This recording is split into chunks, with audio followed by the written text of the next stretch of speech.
ମୋ ନାଁ ହେଉଛି ବିଭୂତି ଭୂଷଣ ଜେନା। ଶମ୍ଭୁ ଯୋଉ ପିକ୍ଚର ହବାକୁ ଯାଉଛି ତାର ପ୍ରଡ୍ୟୁସର। କଣ କହିବା ଆଜି ଶମ୍ଭୁର ଡବିଂ ଚାଲିଛି, ଷ୍ଟୋରି କଣ ରହିଛି ଏତେ ଆର୍ଟିଷ୍ଟ କିଏ ଅଛନ୍ତି କହିବେ? ଆଉ ଟିକେ କମ୍ ଶୁଭୁଛି, ଦେହ ଖରାପ ପରଠାରୁ। ସାର୍ ଫିଲ୍ମର କଣ ରହିଛି ଷ୍ଟୋରି ଆଉ ଆର୍ଟିଷ୍ଟ ମାନେ କିଏ କିଏ ଅଛନ୍ତି? ମୋର ତ ମେନ୍ ଆର୍ଟିଷ୍ଟ ହଉଛନ୍ତି ବର୍ତ୍ତମାନ ଏଠି ଡବିଂ ଚାଲିଛି ଆମର ପିୟୁଷର ଯାତ୍ରା ଜଗତର ଯିଏ ଖାଇକି ଆସିଛି ଭିଲିଆନ ଉପରେ ସେ ଫେମସ୍ ଅଛି। ଆମେ ଫାଷ୍ଟ ଟାଇମ୍ ଆଣିଛୁ ଆମ ଫିଲ୍ମ ଜଗତକୁ, ଆମେ ଫାଷ୍ଟ ଫିଲ୍ମ ଜଗତକୁ ଆଣିଛୁ। ବର୍ତ୍ତମାନ ଆମ ହିରୋ ହେଉଛି ଗୋଟେ ନୂତନ ହିରୋ, ଯିଏକି ଆଗରୁ 2-3ଟା ପିକ୍ଚର ସେ କରିଛି, କିନ୍ତୁ ସେମିତି ତାର କିଛି କିନ୍ତୁ ତଥାପି ଆମ ମୁଭିରେ ସବୁ ଆଣିଛୁ ତାକୁ। ତା ନାଁ ଶୁଭମ। ଆଉ ହିରୋଇନ୍ ହେଉଛି ତମନ୍ନା। ଆଉ ହରି ବି ଅଛି, କମେଡି ହରି ଅଛି ତା ଦେହରେ। ପିୟୁଷକୁ କଣ ପାଇଁ ନେଲେ ଆପଣ? ପିୟୁଷକୁ ନେଲି କଣ ନା, ପିୟୁଷ ଆମେ ଦେଖୁଛୁ ବର୍ତ୍ତମାନ ଓଡ଼ିଆ ଫିଲ୍ମ ଜଗତରେ ଆମେ ଯେଉଁ ନେଉଥିଲୁ ଆଗରୁ ସବୁ, ସେ ଫିଲ୍ମ ଜଗତରେ ଭିଲିଆନ ନାହାନ୍ତି। ଯେହେତୁ ବାଛିଲୁ କୋଉଠୁ ଭିଲିଆନ ଆଣିବା, କଣ କରିବା, ଜଣକୁ ଆମେ କଣ୍ଟାକ୍ଟ କଲୁ କେକେର ଯୋଉ ପୋଲିସ ଦେଖିଲୁ, ଆମେ ପୁରୁଣା ଲୋକ ହିସାବରେ ସେ ପୋଲିସରେ ଆମେ ହସ୍ତଗତ ପଇସା ତାପରେ ଆଡଭାନ୍ସ ଦିଆହେଲା, ତାକୁ ଫେରା ହେଲାନି, ଛାଡ଼ିଦିଅ ତାକୁ ପଇସା ଅଣା ହେଲାନି।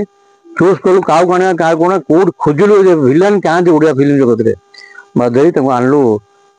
ଆମ ଡାଇରେକ୍ଟର ଚୁଜ୍ କଲେ ସାର୍ କେମିତି କଣ କରିବା, ଆମର ଯୋଉ ପିୟୁଷକୁ ଆଣିଲେ କିନ୍ତୁ ପିୟୁଷ ମାର୍କେଟରେ ଯାତ୍ରା ବହୁତ ହିଟ୍ ଅଛି, ଆଣିବା କି? ଦେଖ ଆଣ ନେଇ ଆସ, କିଛି ଅସୁବିଧା ନାହିଁ। କେକେଙ୍କୁ ଆପଣ ପଇସା ଦେଇଥିଲେ? ପଇସା ଦିଆହେଇଛି, କଣ୍ଟ୍ରାକ୍ଟ ସାଇନ୍ କରାହେଇଛି, ସବୁ କରାହେଇଛି। ସେ ତାର ଟାଇମ୍ ବାଇ ଟାଇମ୍ ଆମକୁ କଲା। ଟାଇମ୍ ବାଇ ଟାଇମ୍ କଲା, ଆମେ ସେଥିରେ ଆଉ ମୁଣ୍ଡ ଗୋଟେ ଦିନ ଭିତରେ ସବୁ ଫାଇନାଲ ହେଇଗଲା ତାର। ମୁଁ କହିଲି ନା ଆମ ପିୟୁଷକୁ ଅଣାଯାଉ। ପିୟୁଷ ଯାତ୍ରା ଜଗତରେ ମୁଁ ଦେଖିନି ଅବଶ୍ୟ, ମୁଁ ତାକୁ ଶୁଣିଲିଣି। ପିୟୁଷ ଆମର ବହୁତ ଭଲ ଭିଲିଆନ ଆମ ଓଡ଼ିଶା ଜଗତରେ, ଯାତ୍ରା ଜଗତରେ ଆସି ନାଁ କମେଇଲାଣି। ମୋର ଭାରି ଇଚ୍ଛା ହଉଛି ଯେ ପିୟୁଷକୁ ଅଣାଯାଉ। ପିୟୁଷ ତ୍ରିପାଠୀ ଯିଏକି ଜଣେ ପୁଲିସ ଅଫିସରଙ୍କର ପୁଅ, ମତେ ଭାରି ଚୁସ୍ ଲାଗିଲା, ମୁଁ ନାଇଁ ତାଙ୍କୁ ଅଣାଯାଉ। ଯେତେବେଳେ କେକେଙ୍କୁ ଆପଣ ପଇସା ଦେଇଥିଲେ, ଆଉ ରିଟର୍ନ ଆଣିଲେନି ତାଙ୍କ ଆଡଭାନ୍ସ? ନାଇଁ, ତାକୁ ସେ ଅଲଗା ସମ୍ପର୍କ ଅଛି ବୋଲି ଆମେ ତାକୁ ମୁଣ୍ଡ ଖେଳଉନି, ଛାଡ଼ ଭଲ ହେଇଗଲାଣି। ସିଏ ଓଲଟା କଲା, ସାର୍ ମୁଁ ଆପଣଙ୍କୁ ଟିକେ ପଠେଇବି, ପଠେଇବ ଥାଉ, ଗୋଟେ ତ ଆମର କଳାକାର, ଗୋଟେ ତ ଆର୍ଟିଷ୍ଟ, ଛାଡ଼। ଆମର ତ ପିୟୁଷ ଆସି ମତେ ସାହାଯ୍ୟ କଲା ନା, ବହୁତ ପ୍ରକାର ସାହାଯ୍ୟ, ସବୁ ଏତେ ବିଜି ରହିକି ପିୟୁଷ ତ୍ରିପାଠୀ ମତେ ସମୟ ଦଉଛନ୍ତି। ଆଉ ତାଙ୍କର ମଝିରେ ଟିକେ କାହିଁକି ଡିଷ୍ଟାନ୍ସ ହେଇଗଲା ନା, ଟିକେ ଅସୁବିଧା ହେଇଗଲା ଟିକେ ଯାତ୍ରା ଜଗତରେ, ସେଥିପାଇଁ ଟିକେ ଟାଇମ୍ ଏଫେକ୍ଟ ହେଇଗଲା, ନା ମୋ କାମ କେବଳ ସହନ୍ତାଣି, ସାରି ଦିଅନ୍ତାଣି। ସିଏ ମତେ କେବେ ହଇରାଣ କରୁନାହାନ୍ତି କି ମୁଁ ତାଙ୍କ ସାମ୍ନାରେ ତାଙ୍କୁ ଟେକି କହିବାର ତାର ଟେକି କହିବାର ମୋର ଅଭ୍ୟାସ ନାହିଁ। କିନ୍ତୁ ଆମେ ପୁରୁଣା ଲୋକ, କିନ୍ତୁ ଆମେ କାହାକୁ ଅଶାନ୍ତି କରିବୁନୁ, ଭଲ ଭାବରେ କାମ କରିଛୁ। ଆମର ବହୁତ ବିଶ୍ୱାସ ଅଛି, ମୋର ନିଜର ବିଶ୍ୱାସ ମୋର ଅଛି, ମୁଁ ଶମ୍ଭୁ ଯୋଉ ଭଳିଆ ଚାଲିଛି ଯେ ନିଶ୍ଚିତ ଭଲ ହିଟ୍ କରିବ ବୋଲି। କେତେ ବର୍ଷ ହେଲାଣି ସେ ସମୟ ଦେଲେଣି ସୁଟିଂରେ? ମାନେ ଏଇ ସମୟ ଉପରେ କେତେ ଦିନର ସମୟ ଦେଲେଣି? ତା ସାଙ୍ଗେ ଫିଲ୍ମ ଉପରେ ତ, ମାନେ ଏଇ ଫିଲ୍ମ ଉପରେ ନା କୋଉ ଫିଲ୍ମ କଥା କହୁଛନ୍ତି? ଏଇ ଫିଲ୍ମ ଉପରେ ମୁଁ ଆମର 23 ମସିହା ଡିସେମ୍ବର 25ରୁ ଆମେ ଆରମ୍ଭ କରୁଥିଲୁ, ମାନେ ସୁଟିଂ ଆରମ୍ଭ ହୋଇଥିଲା। ସୁଟିଂ ଯୋଉଦିନ ପ୍ୟାକେଜ ହେଲା, ପ୍ୟାକେଜ ହେବାକୁ 3 ଦିନ ବାକି ଅଛି, ମୋର ହାର୍ଟ ଆଟାକ୍ କଲା। ମୁଁ ହସ୍ପିଟାଲରେ ପଡ଼ିଲି, ଦୁନିଆ କଥା, ଆମ ନିଜ ହସ୍ପିଟାଲରେ ମୁଁ 3 ମାସ ଖଣ୍ଡ ବେଡ୍ରେ ପଡ଼ିଲା ପରେ ଆଉ ଗୋଟେ ହେଇଗଲା କଣ, ଗୋଟେ ବ୍ଲଡ ବୋଧେ ଦିଆହେଲା। ଫାଷ୍ଟ ବ୍ଲଡଟା ଭଲ ହେଲା, ସେକେଣ୍ଡ ବ୍ଲଡଟା ମତେ ଏମିତି ଆଟାକ୍ କରିଦେଲା, ସବୁ ମିଡିଆରେ, ସବୁ ଚ୍ୟାନେଲରେ, ସବୁଆଡେ, ସବୁ ପେପରରେ ମୋର ନାଁରେ ବାହାରିଥିଲା ଫଟୋ ସହିତ। ମୋର ହଉଛି A ପଜିଟିଭ, ମତେ B ପଜିଟିଭ ଦିଆହେଇଥିଲା। ବହୁତ ହେଇଗଲା, ବହୁତ ସିରିୟସ ଅବସ୍ଥା ହେଇଥିଲି। ମୋର ଏ ଚେହେରା ନୁହେଁ, ଏହାର ଅଧା ଚେହେରା ବି ଚାଲିଯାଇଥିଲା ମୋର, ଏ ଚେହେରା ନୁହେଁ। ମୁଁ ରହିଗଲି, ମୋ ପିକ୍ଚରଟା ଅଟକିଗଲା ସେଇଠି।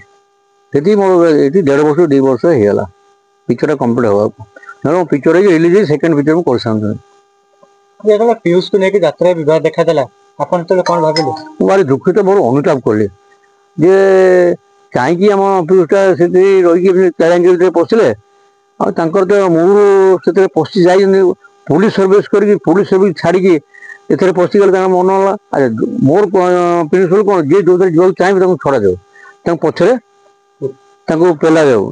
ମୁଁ ଦେଖିଲି ଯେ ମନ ମନ ବୁଝେଇଲି ଯେ ପିୟୁଷ ତ୍ରିପାଠୀ ଏତେ ବଡ଼ ନାମଜାଦା ଭିଲିଆନ ନେଇକି ଯାତ୍ରା ଜଗତର, ତାଙ୍କୁ ଏଇଭଳିଆ କେଳେଙ୍କାରୀରେ ଜବରଦସ୍ତ ଟାଣିଟୁଣି ପୁରା ଗଲା। अच्छा पूरा गला पर मोर भी क्षति है देखिले मो उपाय ना मुझे पीयूष को छाड़ी पारे पीयूष को मोर रहा सेकेंड पिक्चर मो पीयूष खूब शीघ्र रो पीयूष मोर हाँ खूब शीघ्र कम आरंभ हो ये रिलीज कर स्क्रिप्ट कम आरंभ हो दुखित अनुताप कर तेज शीघ्र आर सल्व पाई जाऊ कमी शीघ्र चली आस मो पाक आम कमटा सारी कमी पिक्चर रिलीज हो ओडिया फिल्म इंडस्ट्री को विलेन ना अभी बर्तमान समय आप जो पचार मत क्वेश्चन कर बर्तमान फिल्म जगत ओडिया फिल्म जगत भिलान ना आम बहुत भिलान सागे कम कर बहुत भिलान को आनीचु बर्तमान जगत में ना भिलान कहीं मोर आशा दृढ़ आशा हो पीयूष त्रिपाठी आम जो आसुच्च प्रथम फिल्म जगत को आसतु लेकिन ताहले कौन कहते जहाँ यात्रा जगत रे विवाद है एटा गोटे भल संकेत फिल्म लाइन कहना हर पट्टनायक पर भल विलेन न हर पट्टनायक लास्ट इधर हर पट्टनायक पर आ भिलान ओडिशा फिल्म जगत में ना बुझुन तो जहाँ टे यात्रा जगत पलि आसिक आम जो ये होते कौन ना से एक्सपायर कर सी गोटे अलग प्रकार रायमोहन रायमोहन बर्तमान ना चलीगले बर्तमान आम आशा जे पीयूष त्रिपाठी निश्चित यात्रा जेकोसी आर्टिस्ट पाखे जे आक्टिंग सेम यात्रा हो कि चलचित्र हो आक्टिंग सामान किसी आग पछ हाँ पड़ो ना कट हाँ पड़ो फिल्म जगत में फिल्म सुट रे बारंबार से सर्ट के कट करना आपण यात्रा रे केबे देखिथिले पीयूष त्रिपाठी को हाँ मु आगु जितन तो यात्रा देखी मु यात्रा देख भल पाए कि यात्रा देखी जो पीयूष त्रिपाठी आक्टिंग कर जो यात्रा देखी कौट देखी ना मोर मौसासुर घर हूँ खंडगिरी खंडगिरी होता मुझे जितन थर देखी केवल सिनेमा नेबे बोली देखिले ना पीयूष ना आगुरी आगुरी आगुरी मुझे देखी पीयूष त्रिपाठी आक्टिंग डायरेक्टर कहले पीयूष ना कहले पीयूष का ना शुणा शुणा ना कौट कर ना से यात्रा रखें सी आगु ए दल नी ए पार्टी ना अलग पार्टी थे तब आसिक सूर्य मंदिर अलग ये लिटिगेशन आरंभ है अटोमेटिक जेकोसी बिजनेस लिटिगेशन हुए जमी आ लोक पछरे ना जी उठा चाहिए आम ओडिया जगत में अच्छा कौन जे पछ भल उठे पछू टाणती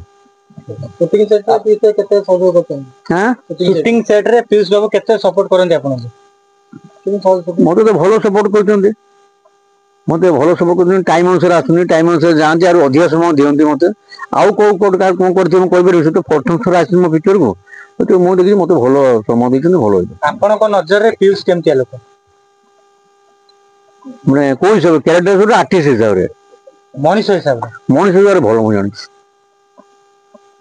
आप मैंने भाव आगे आगे शो कर कौन ना मोर अंतर यहाँ कहूँ मुझे जानी पीयूष टा भल आपन चाहते पीयूष यात्रा करंतु सेटा पर्सनाल मुझे से कथा कही पारे ना ओके धन्यवाद बर्तमान आम जोरसोर नागिचु रज पिक्चर आम छाड़ू बोली डिक्लेयर कर सारूँ आज फोटोशूट चलती पब्लिसिटी आरंभ हो काल ठार रज पड़ू 13 तारीख प्रथम रज आम 10 तारीख पिक्चर छाड़ू आम कंटेस्ट आसचु आम आगुरी चला बर्तमान 3टा पिक्चर आम विषय 4टा पिक्चर आम तथा बहुत बड़ साहस आम पिक्चर को आम पिक्चर दम कौन आम जाचु तुम छाड़ू जहाँ देखा ऊपर बड़ा बड़ा देने ऊपर बड़ा जहाँ करेंगे कौन दम सर दम माने कौन कंटेस्ट हिसाब से आम आसलु ना जो फांका चली आसु बोली दुर्गा पूजा उपलक्षे जाइए दुर्गा पूजा उपलक्षे डायरेक्टर कम सारी पारे गोटे गुण भारी पड़ा तार विलान जो तुम रज दशहरा को आस दुर्गा पूजा आम फांका थी तो अभी देखा 3टा पिक्चर काली प्रसाद लाभ देखा शुणा आउ गोटे पिक्चर 4टा पिक्चर अच्छे आम से 5टा पिक्चर अच्छे आप कहानी कॉपी है तो शुणु मोर कहानी मो निज विशेष लिखते मो कहानी अनुपमा जेना मो मिसेस मो जार ना फार्म अच्छे अनुपमा हुई सी कहानीकार 2टा पिक्चर से कहानी देते मोर पिक्चर कौन से गीत कौट कॉपी है कि मोर स्टोरी कौट कॉपी है आउट आम कौट एक्सट्रा कार पिक्चर को आनी हर पट्टनायक भाया जमी पढ़ुल से ओडिया फिल्म जगत जो पदपद नहीं पड़ी मुख्य कलाकार होती हर पट्टनायक बोलते आम ओडिया फिल्म प्रोड्यूसर 50 बस आम बयस आम समय बस माने हर पट्टनायक जो ओरिएंटेड बुढ़ी हर पट्टनायक भाया के अच्छा सब कौन कौन तेलुगु आने कहे सब करेंगे आम सब गुरुत्व दौड़ू हाउला हाउला हाउला आप देखुथे बर्तमान ओडिया फिल्म इंडस्ट्री कौट अच्छी शंभु ना कहीं रखले मुझे प्रथम एत वर्ष पर 15 वर्ष पर फिल्म जगत फेरी ଠାକୁର ନାଁ ଷ୍ଟୋରି କରାଯାଉ ସେ ମୋର ଯୋଉ ଷ୍ଟୋରି ସେ ଷ୍ଟୋରି କରାଯାଉ ବିଶେଷ କହିଲେ କ'ଣ ନା ଶମ୍ଭୁ। ତାପରେ ମୁଁ ତ ପଢିଲି ଭଲ କି। ଆଗରୁ ଆପଣଙ୍କର କଣ ସିନେମା କରିଥିଲେ ଆପଣ? ଆଗରୁ ମୁଁ ସେୟାରରେ କରିଥିଲି।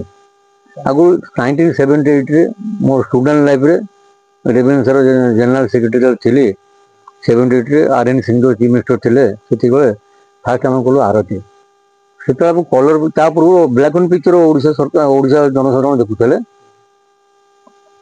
ଫାଷ୍ଟ ହେଲା ନଗେନ ରାୟଙ୍କର ଗୋପାଳ ସତ, ସେକେଣ୍ଡରେ ହେଲା ପ୍ରସାଦ ନନ୍ଦଙ୍କର ଶେଷ ଶ୍ରାବଣ, ଥାର୍ଡ ଗୋଟେ ବର୍ଷ ଥାର୍ଡ ହେଲା ଆମର ଆରତୀ। ଯୋଉ ଆରତୀ ପିକ୍ଚରରେ ବର୍ତ୍ତମାନ ଗୀତ ମାର୍କେଟରେ ବର୍ତ୍ତମାନ ବି ଅଛି। 78 ପିକ୍ଚର ଗୀତ ବର୍ତ୍ତମାନ ମାର୍କେଟରେ ମା ତୁମେ ଜଗତ ବର୍ତ୍ତମାନ ଚାଲିଛି। 84 କାବେରୀ କଲୁ। 91 ଆମେ ଦଣ୍ଡବୈଦ କଲୁ। ତାପରେ ଯୋଉ କେଳାଙ୍କିରି ଆମେ ଦେଖିଲୁ ଫିଲ୍ମ ଜଗତରେ ଯୋଉ ଇଣ୍ଡଷ୍ଟ୍ରି ଆମେ ଚାଲିଲା, ସେତେବେଳେ ସିଣ୍ଡିକେଟ ନଥିଲା, ଆମର ୟୁନିୟନ ପ୍ରଡ୍ୟୁସର ୟୁନିୟନ ନଥିଲା, ଇମ୍ଫା ଥିଲା।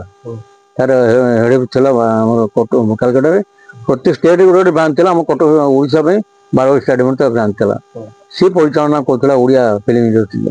ସେ ଯୋଉ ଭାଙ୍ଗିଗଲା ଆମ ଇଣ୍ଡଷ୍ଟ୍ରି ସେମିତି ଆସ୍ତେ ଆସ୍ତେ ଆସ୍ତେ ଆସ୍ତେ ଆଉ ଅନ୍ୟମାନେ ଭାବିଗଲେ। କେତେ ପ୍ରଡ୍ୟୁସର କେତେ ଡାଇରେକ୍ଟର କେତେ କ'ଣ ବାହାରିଲେ ଯେ ତାର କିଛି ଗଣି ହେଲାନି ଆମର। କିନ୍ତୁ ଆମେ ବର୍ତ୍ତମାନ କେତେଟା ପ୍ରଡ୍ୟୁସର ଉଠିକି ଚେଷ୍ଟା କରୁଛୁ, ଭଗବାନଙ୍କ ଆଶୀର୍ବାଦ ଥିବ ନିଶ୍ଚୟ ଫିଲ୍ମ ଜଗତ ପୁଣି ଫେରିଆସିବ। ଆପଣମାନେ ଦେଖିବେ ଯଦି ଆମେ ସିଏ ଚାହିଁବେ ଉପରବାଲା ଚାହିଁବେ ଆମେ ଆମର କର୍ତ୍ତବ୍ୟତା କରିବୁ।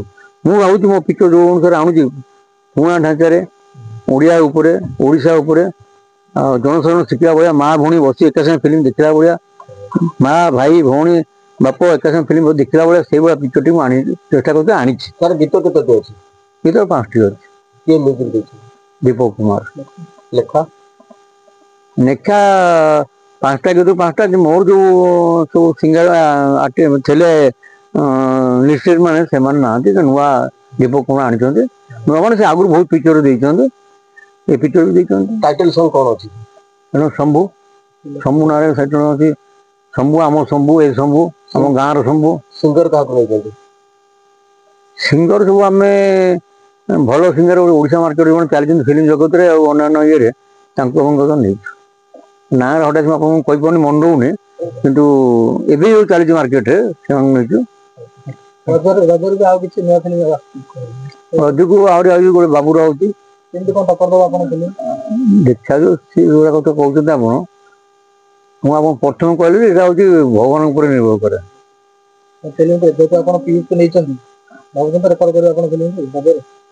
ଫଟୋ ତ ମୁଁ ପରେ ଯାଉଛି, ମାନେ ନେକ୍ସଟ ଫ୍ୟୁଚର ଏଇଟା ରିଲିଜ କଲା ମାନେ ସାଙ୍ଗେ ସାଙ୍ଗେ ମାର୍କେଟକୁ ଆଣିବି। ସେକେଣ୍ଡ ସାଙ୍ଗେ ସାଙ୍ଗେ ସ୍କ୍ରିପ୍ଟ ମୁଁ ଆରମ୍ଭ କରିଦେବି। କିନ୍ତୁ କ'ଣଟା ହେବ ସେତେବେଳେ ଜଣା ପଡ଼ୁନି। ଭିଲାନ ହିସାବରେ ଆଉ ଭିଲାନ କେହି ନାହାନ୍ତି। ମୁଁ ଯେମିତି ହେଲେ ଭଲ ପିଲାଟା, ଇଏ ଭଲ କାମ କରୁଛି, ମୋ ପିକ୍ଚରରେ ଭଲ କାମ ହେଇଛି, ମୁଁ ଦେଖି ସାରିଲିଣି ତାର ଆକ୍ଟିଂ ଆମ ଫିଲ୍ମରେ, ମୁଁ ତାକୁ ଆଣିବାକୁ ନିଶ୍ଚିତ ଆଣିବି। ତା ଉପରେ ଡିପେଣ୍ଡ କରି ସେ ସମୟ ଦେଇପାରିବ ନ ଦେଇପାରିବ। କୋଉ କୋଉ ଲୋକେସନରେ ସୁଟିଂ ହେଇଥିଲା ଆଜ୍ଞା ସିନେମାଟି? ଫାଷ୍ଟ ମୁଁ କଟକ ଲୋକେସନ 3-4ଟା ଲୋକେସନ କରିଥିଲି। ଆରମ୍ଭ ହେଇଥିଲା ଆମର କଟକ ମୁନିସିପାଲ କର୍ପୋରେସନ ଏରିଆ ଭିତରେ। ତାପରେ ହେଲା କଟକ ବିଡ଼ାନାସୀ ଭୁଆଶୁଣୀ ଭିତରେ। ତାପରେ କାଜୀପାଟଣା ଗୋଟେ ଲୋକେସନ ନେଇଥିଲୁ। ବାଲିଗୁଡ଼ା ଲୋକେସନ ଗୋଟେ ନେଇଥିଲୁ। ଓଡ଼ିଶା ବାହାରେ କିଛି ହେଇଛି କି? ଓଡ଼ିଶା ବାହାରେ ଯିବାର ଥିଲା, ମୋର ଯୋଉ ଦେହର ପରିସ୍ଥିତି ନେଇକି ଯିବାର ଥିଲା। ଏବେ ଆମର ପ୍ରମୋଦ ବାବୁ ଯୋଉ ପିକ୍ଚର ଗୀତ କରୁଛନ୍ତି ବାହାରେ, ଆମର ସେଠି ଯିବାର ଥିଲା, ଗ୍ୟାଙ୍ଗଟକ୍ ଯିବାର ଥିଲା। ମୋର ଯୋଉ ଅବସ୍ଥା ହେଇଗଲା ସେତେବେଳେ ସମସ୍ତେ ଭୁଲିଗଲେ, ଭାବୁଯାଇ 2ଟା ଗୀତ ସେଠି ହେଇଥାନ୍ତା ବାହାରେ ଗଲୁ ସୁଟିଂ ବାହାରେ। ଆମ ଓଡ଼ିଶା ବାହାରକୁ ସୁଟିଂ କରୁନୁ, ଓଡ଼ିଶା ଭିତରେ ହେଇଛି। ବେଶୀ ଆମ 50% ଖାଲି କଟକ ଭୁବନେଶ୍ୱରରେ ହେଇଛି। ଆଉ 50% ବାକି କଟକ ଭୁବନେଶ୍ୱର ପୁରୀ 100-150 କିଲୋମିଟର ଆମେ ଯାହା ଲୋକେସନ ଭିତରେ କରୁଛୁ। କ'ଣ କହିବେ ଦର୍ଶକଙ୍କୁ? ଦର୍ଶକ ବନ୍ଧୁକୁ କହିବା କାରଣ କ'ଣ, ଦର୍ଶକ ଦେଖନ୍ତୁ। ମୁଁ ତ ଦର୍ଶକ ବନ୍ଧୁ କିଛି ଜବରଦସ୍ତି କହିପାରିବିନି। ଆପଣମାନେ ଜବରଦସ୍ତି ଆସନ୍ତୁ ଯାଆନ୍ତୁ ଦେଖନ୍ତୁ, ମୁଁ ତ ସେଟା କହିପାରିବି ନାହିଁ। ଯେହେତୁ ପବ୍ଲିସିଟି ଅନୁସାରେ ସେମାନେ ତାଙ୍କ ସକାଶେ, ତାଙ୍କ ମନୋରଞ୍ଜନ ସକାଶେ ଆମେ ପିକ୍ଚରଟି କରୁଛୁ। ତାଙ୍କ ଟାଇମ ପାସ୍ କରିବା ପାଇଁ ଆମେ ପିକ୍ଚରଟି କରୁଛୁ। ତା ନୁହେଁ ଯେ ଆମେ ବିଜନେସ୍ କରିବା ପାଇଁ ଉଦ୍ଦେଶ୍ୟରେ ଆମେ କରୁନୁ। ଏବେ ଯୋଉ ପ୍ରଡ୍ୟୁସର ମାନେ ବିଜନେସ୍ କରୁଛନ୍ତି, କିନ୍ତୁ ଜାଗାରେ ପ୍ରଡ୍ୟୁସର ମାନେ ସକ୍ସେସଫୁଲ ହଉଛନ୍ତି ହଉନାହାନ୍ତି, ସେ ତା ଉପରବାଲାର ବରାଦ ନେଇକି। ମୁଁ ଏତିକି ଦର୍ଶକ ମାନଙ୍କୁ ଅନୁରୋଧ କରୁଛି ଯେ ଥରେ ମାତ୍ର ଆପଣ ଯାଆନ୍ତୁ, ଦେଖନ୍ତୁ ପିକ୍ଚରଟା କେମିତି ହେଇଛି। ଆପଣଙ୍କୁ ଭଲ ଲାଗିଲେ ଆପଣମାନେ ଯେ ପ୍ରଚାର କରିବାକୁ ଆପଣଙ୍କ ଅନୁରୋଧ। ଅନ୍ୟମାନଙ୍କୁ କୁହନ୍ତୁ ଯେ ପିକ୍ଚରଟା କୋଉ ଭଳିଆ ହେଇଛି, ଓଡ଼ିଶା ଉପରେ, ଓଡ଼ିଆଙ୍କ ଉପରେ, ମା ଭଉଣୀଙ୍କ ଉପରେ, ମହିଳାମାନଙ୍କ ଉପରେ କ'ଣ ହେଇଛି କି ନ ହେଇଛି। ଆଉ ଦୟାକରି ଆପଣ ସେମାନେ ପିକ୍ଚରକୁ ଯାଆନ୍ତୁ, ପିକ୍ଚର ଥରେ ମତେ ଦେଖିକି ଆସନ୍ତୁ, ପିକ୍ଚର କୋଉ ଭଳିଆ ଲାଗୁଛି, ଏତିକି ମୋର ଅନୁରୋଧ ଆପଣମାନଙ୍କୁ। ଧନ୍ୟବାଦ। Coding completed. Nurture. Discover. Fly with pride. PSG Gurukul, the ultimate home for your child.